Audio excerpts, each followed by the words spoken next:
Elon Musk came to a quiet congressional hearing with a USB.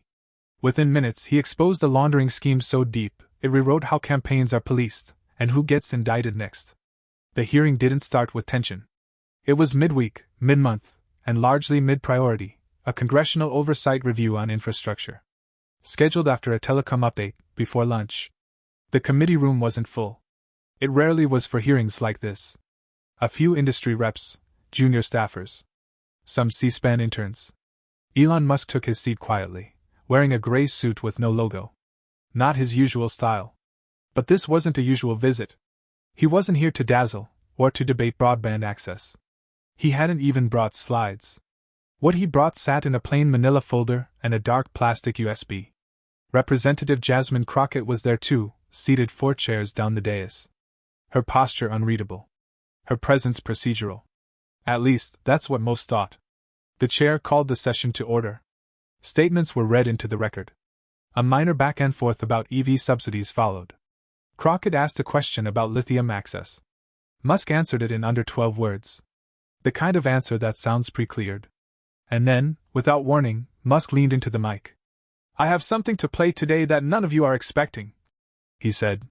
"And once you hear it, this chamber, and maybe this city, will never be the same." A pause. Not disbelief. Confusion. He pressed play. The audio was short. Just over a minute. But unmistakable. A woman's voice. Calm, direct. "Scrub the logs. Make sure none of the nursing home ones get flagged. No names. No obvious identifiers. Just enough." Musk didn't elaborate. Not yet. He waited. So did the room. Crockett adjusted slightly in her chair. Just a jaw movement. But those watching live caught it. Her aides did too. One began typing furiously. Then Musk continued, not with theory, but with data. He said the voice came from a phone seized during a cybercrime sweep. The device, he claimed, was registered to a staffer in Crockett's campaign. He showed a paper trail linking that campaign to ArcLight Consulting, a firm that, he alleged, had routed over $400,000 in laundered donations through synthetic micro-contributions. Fake names? Dead donors? Duplicates? He called it digital laundering. Crockett, tight-voiced but firm, responded, "That could be anyone. Anyone can fake audio." Musk didn't blink. "Which is why the original file is authenticated. Chain of custody confirmed. Device registration leads here. Your office." The committee chair, visibly uneasy, called a brief recess. Cameras kept rolling. By the time they returned, Crockett had left the room. And Musk had just opened his folder. When the committee reconvened, the room had changed. Not physically, same walls, same carpet, but in tone. Crockett was gone. Her aides remained, faces unreadable. Musk, still seated, placed the USB drive on the desk without ceremony. "This contains surveillance footage from 2 locations," he said. "One shows the fire. The other shows who walked into ArcLight Consulting hours later."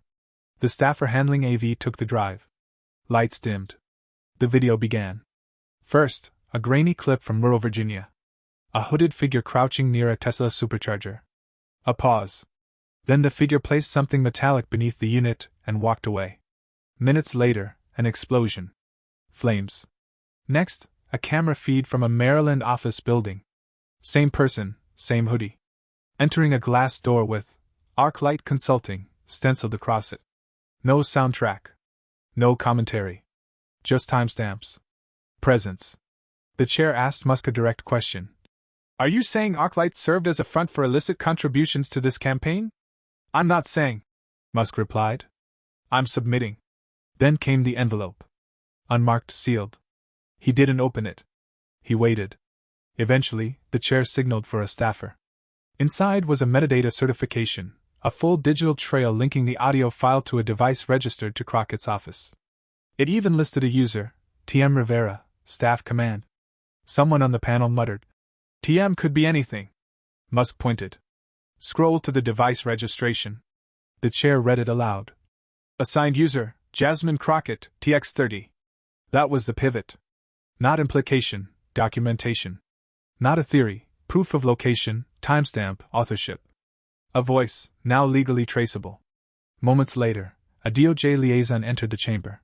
No speech. Just a folded notice, handed to the chair, then to Crockett's legal team. Cameras caught the exchange. That was enough. The caption wrote itself. Headlines followed within minutes. Musk evidence triggers DOJ inquiry into Crockett campaign. The chair asked if Musk was prepared to turn over everything: audio, metadata, financial records. He nodded. All documented. All encrypted. All available. No drama. No performance. Then came the moment that reframed the entire hearing. A younger representative asked, "Why bring this here, not to the FBI?" "I did," Musk said. 3 weeks ago. They told me to wait." That landed like a detonation. A suggestion not of delay, but coordination. This wasn't a leak. It was a handoff. What began as a hearing was now something else entirely, a federal case in slow motion. The hearing didn't end so much as it dissolved. Cameras were shut off. Reporters filed out in tight huddles, some already dictating stories into their phones. But the committee room remained occupied by lawyers, aides, and silence. Musk, having submitted his materials, sat quietly as members scrambled to reframe their questions into legal strategy. The chair finally suspended the session. No one objected. Outside the Capitol, the headlines wrote themselves. Musk testimony sparks DOJ response. Donor laundering claims rattle House Dems. Who is TM? Social media surged under the tag #MuskFiles. But the real work had already shifted indoors. Within hours, the Department of Justice issued formal requests for financial documents from the Crockett campaign, Arclight Consulting, and Braddock, the payment processor mentioned in Musk's folder. What Musk showed had met the legal bar for probable cause. Metadata matched. Device IDs weren't guessed, they were certified. Crockett's office, meanwhile, issued a single-sentence denial. These allegations are baseless. No press conference. No further comment. The next morning, a quiet emergency session of the House Oversight Committee was held in a closed room. This time, Elon Musk wasn't present. He didn't need to be. The documents now did the talking. DOJ representatives laid out what they were calling a multi-tiered donation manipulation system. The forensic analysis from Treasury followed. They confirmed a pattern. Contributions made from IP addresses traced to anonymized servers. Duplicate donor entries using mismatched social security numbers. Time-clustered transactions, hundreds of donors, giving within milliseconds.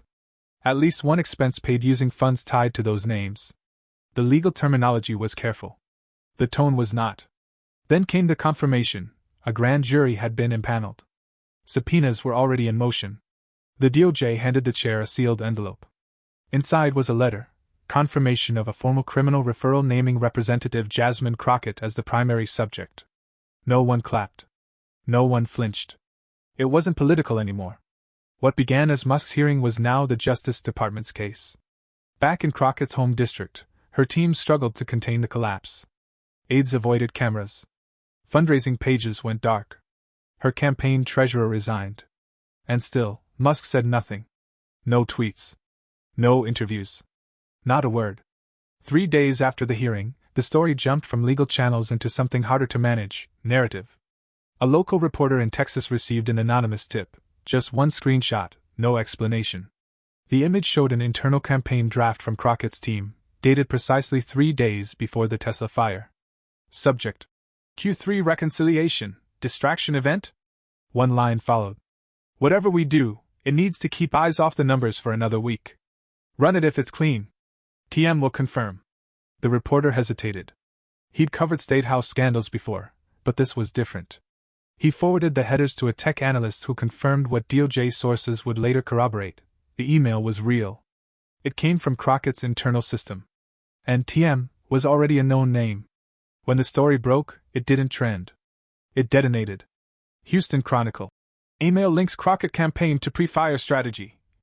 Politico. DOJ reviewing internal communications from Crockett staff. NPR. Digital fraud allegations no longer theoretical, they're documented. On Capitol Hill, pressure spiked. A moderate Democrat from Michigan publicly called for Crockett's resignation. Advocacy groups demanded she suspend fundraising. Even reliable allies began distancing themselves. Her approval rating collapsed. Below 13% among independents. Large donors requested refunds. She finally addressed reporters outside a community center in Fort Worth. No press stage. Just a hastily arranged podium beside a bus shelter.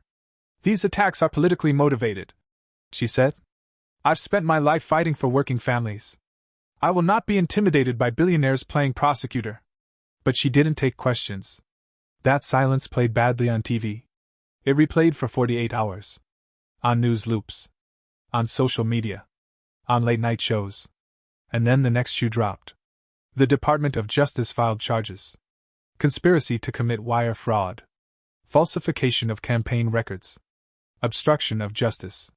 A federal grand jury had reviewed the materials. And more, testimony from former staff. One had given access to a private server. The files inside were damning. Folder labels included Legacy Name Bank, Synthetic ID, and Heat Risk, JC. Within days, her website was offline. Her calendar cleared. Her office staff began vacating. No resignation followed. But she had stopped functioning as a representative. Musk, again, said nothing. And by then, it didn't matter. The story had already moved past him. A week after the indictment dropped, the House Ethics Committee released its initial findings, cautious, but clear. "The vulnerabilities exploited in this case," the report read, "are not exclusive to a single campaign." It was a bureaucratic sentence, but everyone understood its meaning. Crockett was not alone. This had been possible. It might still be happening. In response, campaigns across the country began quiet audits. Some were internal. Some weren't. At least 3 sitting members of Congress, all of whom had used the same donation processor, amended their filings. One returned over $80,000 in micro-donations. No press release. Just a spreadsheet and a footnote. The Federal Election Commission, long seen as slow, sometimes deliberately so, announced a new protocol for digital donation tracking. The change was procedural, stricter IP logging, timestamp analysis, and cross-agency notification rules. But behind the policy was something new. Urgency. On cable news, the narrative had shifted. It wasn't about Elon Musk anymore. It was about the system that had let this happen undetected, or maybe unchallenged. Pundits debated whether private tech figures should wield this kind of influence. But across the spectrum, one thing held: the evidence was real. In law schools, students were already studying the Musk hearing. Not for drama. For procedure. A private citizen submitting authenticated material, meeting federal evidentiary standards, and prompting legal action without theatrics. Political science departments debated what it meant for power outside institutions. Journalism classes studied how a hearing with no headline became the only one that mattered. Crockett made no further appearances. Her only statement came through counsel. "I maintain my innocence and will fight these charges in court." But the phones at her office stopped ringing. Her local paper published an editorial titled simply, "Unrepresented." Meanwhile, public trust took a deeper hit. A Pew survey showed 72% of Americans now supported full traceability of campaign donations, a 28-point jump in a year. The change wasn't partisan. It was infrastructural. And Musk?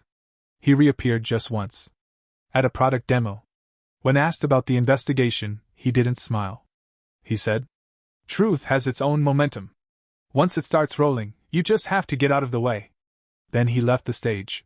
Inside Washington, something had shifted. Requests for campaign audits began rising, not from watchdogs, but from the campaigns themselves. They weren't afraid of Elon Musk. They were afraid of the data. While the media moved on to other crises, the federal investigation into Jasmine Crockett didn't. The case advanced, deliberate, procedural, quiet. Her name faded from headlines, but not from legal dockets. The Department of Justice filed updates under seal. The House Ethics Committee released no new statements. But observers understood what that meant. The process was working. In her district, no special election was called. Not yet. Her seat remained technically filled. But her legislative record froze. No bills introduced. No votes cast. No motion seconded. Crockett's name appeared on roll calls, but without consequence. She was present only in the administrative sense. That winter, a final disclosure document emerged, a DOJ summary report to Congress. Most of it was redacted. What wasn't was worse. The document outlined 5 additional campaign audits. All involved digital donation routes resembling those uncovered in Musk's testimony, anonymized transactions, synthetic IDs, foreign hosted servers, and centralized payment intermediaries. The parties were unnamed. But the pattern was unmistakable. The report's conclusion was short. The method is replicable. Detection requires cross-agency cooperation and metadata correlation. Current FEC protocols are insufficient. In response, Congress quietly passed a bipartisan measure expanding the forensic capacity of the FEC and mandating third-party audits for digital donation platforms. The law received little fanfare. No ceremony. Just a Thursday vote and a Friday notice in the Register. Meanwhile, Musk had returned to his usual work. Rockets. Neural interfaces. Quarterly updates. When asked again about the hearing months later, he said only, "That wasn't a political thing. It was a systems thing." Some believed him. Others didn't. But the record didn't change. In classrooms and closed-door policy briefings, the Musk-Crockett scandal became a case study. How digital records shift power. How political exposure doesn't need volume, it just needs verification. Behind the scenes, donor vetting firms gained contracts. Campaign software vendors rewrote their logging policies. Quiet shifts. No press conferences. And yet, one question remained, unresolved, unanswered. If Crockett's case wasn't unique, who else had already run this playbook? That was no longer Elon Musk's question to answer. It belonged to the system now. 6 months later, no trial had begun, but the system had not stood still. Jasmine Crockett's case moved through pre-trial motions in federal court. Her attorneys argued suppression, chain of custody challenges, and questions of political motive. Prosecutors responded with documentation, hundreds of pages tracing timestamps, user access logs, and flagged transactions. None of it leaked. But all of it existed. The DOJ made it clear, no plea deal. Not because they were seeking headlines, but because this case now carried symbolic weight. To back down would look like weakness. To overcharge would look like vengeance. What remained was deliberate action. Each filing marked. Each affidavit filed under seal. No Twitter updates. Just case numbers. In her district, her name remained on the door of a shuttered office. Constituents left voicemails that were never returned. Her official site redirected to a generic holding page. The federal mailbox remained open, empty, but technically functional. Then came one final shift. A second congressional staffer, unaffiliated with Crockett, was named in a separate audit. Not charged. Not indicted. Just named. But it was enough. The same processor used by Crockett, Braddock, had shown up in that campaign's filings too. A new hearing was scheduled. Not public. Not streamed. But word got out. And for the first time in months, the fear wasn't about Musk. It was about precedent. Quietly, campaigns began rehiring compliance lawyers. Watchdog groups received unexpected cooperation. And digital forensics firms were contacted not by journalists, but by fundraisers. The ripple effect had reached full circumference. Back in D.C., the Oversight Committee released a final summary. The last paragraph read, "This hearing was not designed to expose criminal conduct. It was designed to monitor infrastructure funding. That it produced a criminal referral, a federal indictment, and reform legislation was unplanned. But not unwelcome." Elon Musk never commented on that line. He didn't need to. He had already said everything he intended in the hearing's quietest moment, when asked why he'd gone public. "Because someone lit a fire. We traced it. The system responded. That's all."